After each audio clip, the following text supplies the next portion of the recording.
The unipolar era is over. We are now in the opening phase of a new order, where players dissatisfied with their place in the global system are testing the hitherto reigning power. This is taking place both on the periphery, which from an American perspective is Ukraine, and in the center of gravity of the modern world. That in turn is Taiwan, whose status is crucial to the world-critical Sino-American rivalry. It's no secret that mainland China wants to incorporate Taiwan by 2049. The problem is that the Taiwanese are not thrilled by this idea. Why does China want to absorb Taiwan? What assets do the Taiwanese hold, and what scenarios are the most likely? Let's take a look.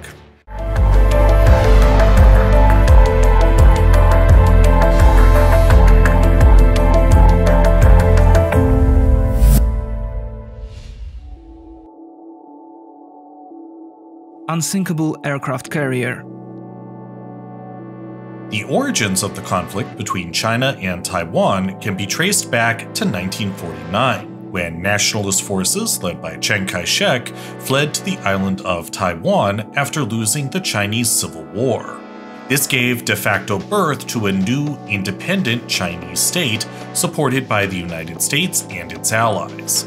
In 1955, the Republic of China and the USA signed a mutual defense treaty, committing the US military to protecting ROC territory, with the exception of Kinmen and Matsu Islands.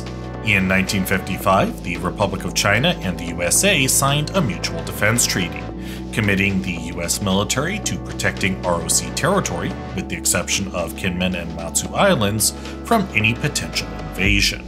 Thanks to close cooperation with the US, by 1971 it was the Republic of China that sat on the UN Security Council as China's official representative.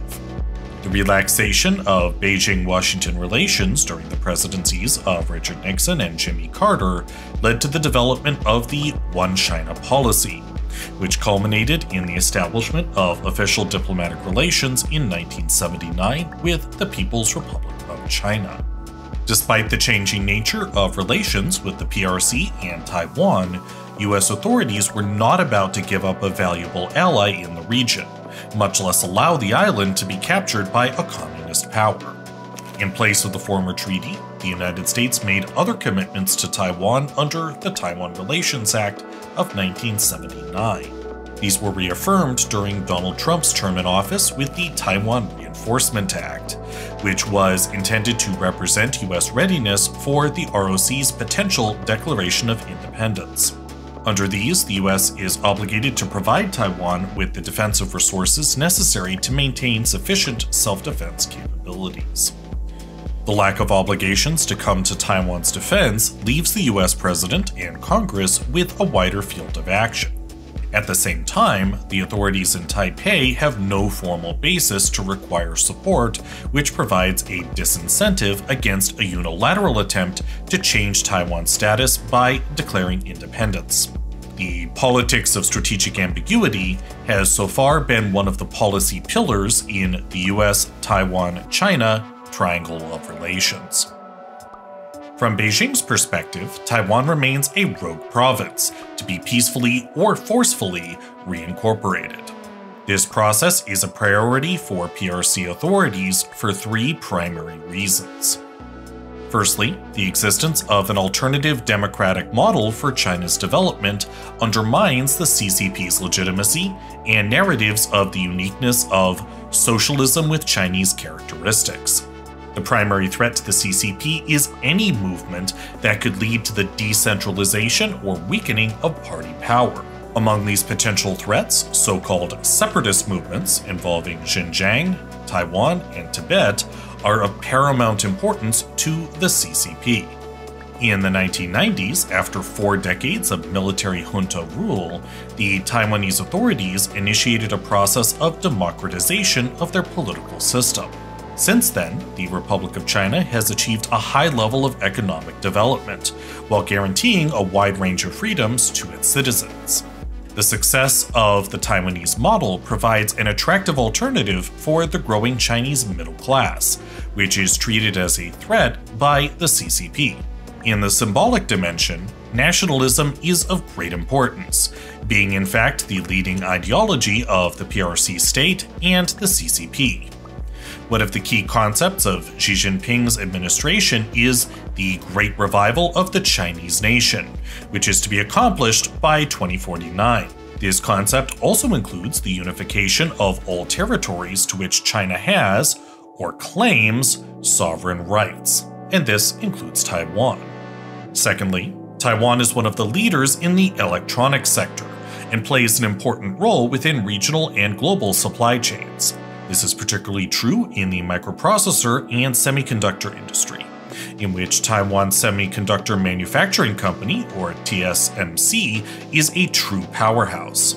This is an area where the PRC has serious deficiencies in technology, knowledge, and world-class expertise, despite massive investments.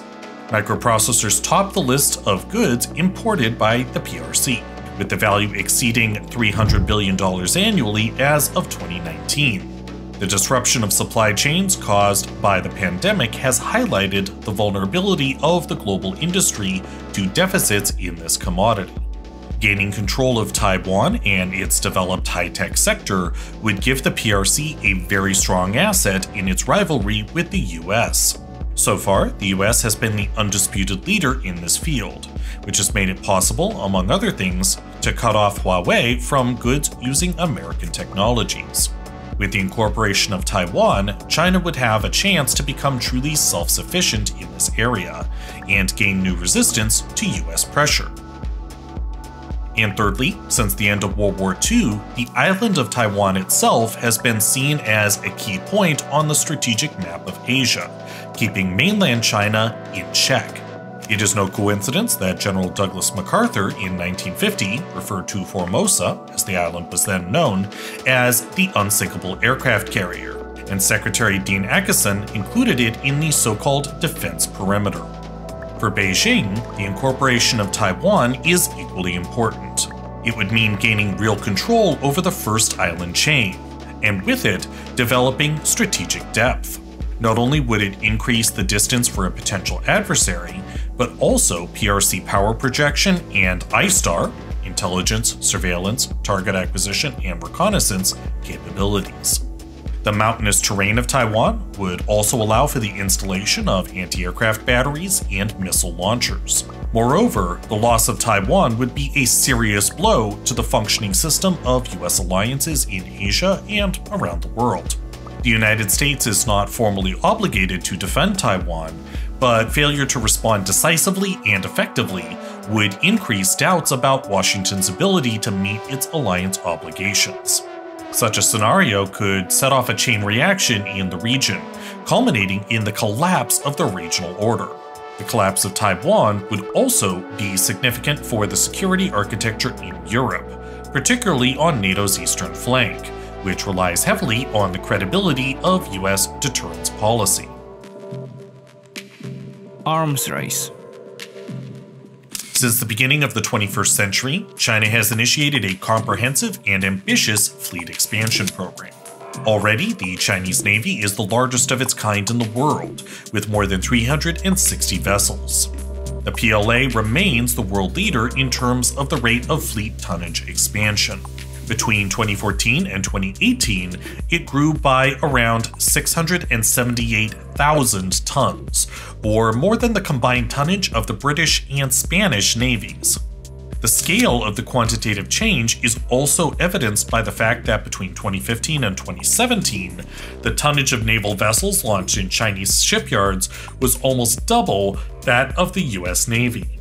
There is a high probability that this dynamic will continue into the future. A 2021 US congressional report predicts that the Chinese Navy could have up to 425 vessels by 2030. The naval infantry and landing ships that are necessary for a successful invasion are also being actively expanded. However, modernization is by no means limited to the Navy. China is also actively modernizing and expanding its air force, missile forces, as well as extending its capabilities to the informational sphere and to cyberspace. A US Department of Defense report indicates that China has the most numerous air force in the Indo-Pacific region. Out of a total of 2,500 aircraft, 2,000 are for combat use, and 1,500 of these are fighters, of which about 800 are classified as 4th generation and above. In the coming years, the priority will be to replace aircraft introduced into service during the Cold War with Generation 4 and 4.5 machines, to launch serial production of the new J-20 model, and to complete development work on the Xi'an H-20 strategic bomber. The pursuit of C4ISR superiority, which is to say command, control, communications, and computers, which is C4, and intelligence, surveillance, and reconnaissance, which is ISR, will also require the introduction of more airborne early warning and airborne warning and control, or AWACS units. China's missile program has made tremendous progress over the past 2 decades in terms of the number of advanced missiles and the platforms capable of carrying them. Among these, short and intermediate range ballistic missiles have attracted particular attention in US military circles, specifically the DF-21, DF-26, and DF-17. They represent one of the main assets of China's missile forces and threats to US troops stationed in the region. The DF-26 has a range of up to 4,000 kilometers, allowing it to strike aircraft carrier battle groups as well as the US bases on Guam and Okinawa, which are located in the so-called Second Island Chain. The DF-21 and DF-26 began entering service in the 2010s, making them one of the most modern types of weaponry in the PLA's inventory. Added to this is the program to develop the DF-17 Hypersonic Glide Vehicles, or HGVs, with a range of 1.8 to 2.5 thousand kilometers, and capable of carrying either conventional or thermonuclear payloads. Unlike classical ballistic missiles, the DF-17 is more difficult to intercept by enemy radar and defense systems due to its low trajectory and higher velocity. The PRC is not only increasing the strength of its military, but is undertaking regular exercises to prepare for an invasion of Taiwan. This is a key activity from a military as well as a psychological point of view. Since the beginning of Donald Trump's presidency, China has increased its air activity in the Taiwan Air Defense Identification Zone by leaps and bounds, and this has been accompanied by landing and live-fire exercises in the South China Sea. These actions taken have often been in response to actions by the US administration that Beijing felt violated its interests. The increase in activity is intended to put pressure on Taiwanese authorities and society, and to let the US and its allies know that any moves towards ROC independence will be met with an escalation from across the strait. Barriers. The most serious obstacle to the PRC's plans to seize Taiwan is the US military presence in the region. The United States simply has the world's most powerful military, and it can count on the support of regional allies and partners, such as Japan, Australia, South Korea, and India. The administrations of Donald Trump and Joe Biden have initiated the Quad and AUKUS formats, which aim to create a networked security architecture in the region and balance the growing influence of the PRC. Together with its allies, the USA has the capability to disrupt the flow of critical goods and raw materials to China by imposing a maritime blockade on shipments across the Indian Ocean. A symbol of Chinese vulnerability to such a blockade is the Strait of Malacca, through which about 70% of all energy commodities enter China. Another problem faced by the Chinese army is the geography that increases the defensive capabilities of the Taiwanese. The landing of troops across the strait itself requires the use of a massive landing force, including both naval infantry and regular PLA units. Taiwan's mountainous terrain favors defensive operations, and leaves only a few viable points for invasion. For 70 years, Taiwan's armed forces have been preparing the country's defense system to inflict maximum damage on an advancing adversary, largely based on technology and equipment supplied by the United States.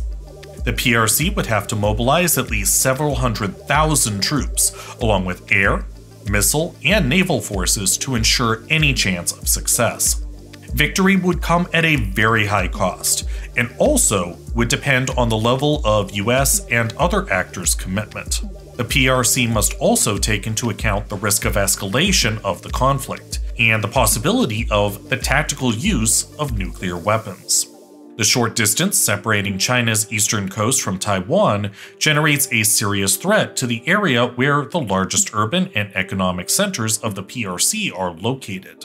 It's also speculated that Taiwan's armed forces' medium-range ballistic missiles are actually targeted on China's Three Gorges Dam. Now, the consequences of this dam's destruction would be catastrophic for China, and their effects would in fact be comparable to a nuclear strike. A full-scale invasion is a very risky undertaking for Beijing politically as well.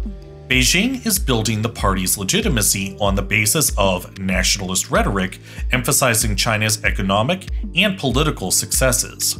In a scenario of a failed invasion with heavy losses, the nationalism that has strengthened the party so far could turn against it, or at least it could lead to a change in leadership. Last but not least, initiating a regional conflict with worldwide consequences is simply bad for business and not in the interest of most economic sectors. Globalization has made countries highly interdependent in international supply chains and capital markets. In turn, the pandemic has demonstrated how severe the consequences of these disruptions can be, including energy, transportation, and inflation crises.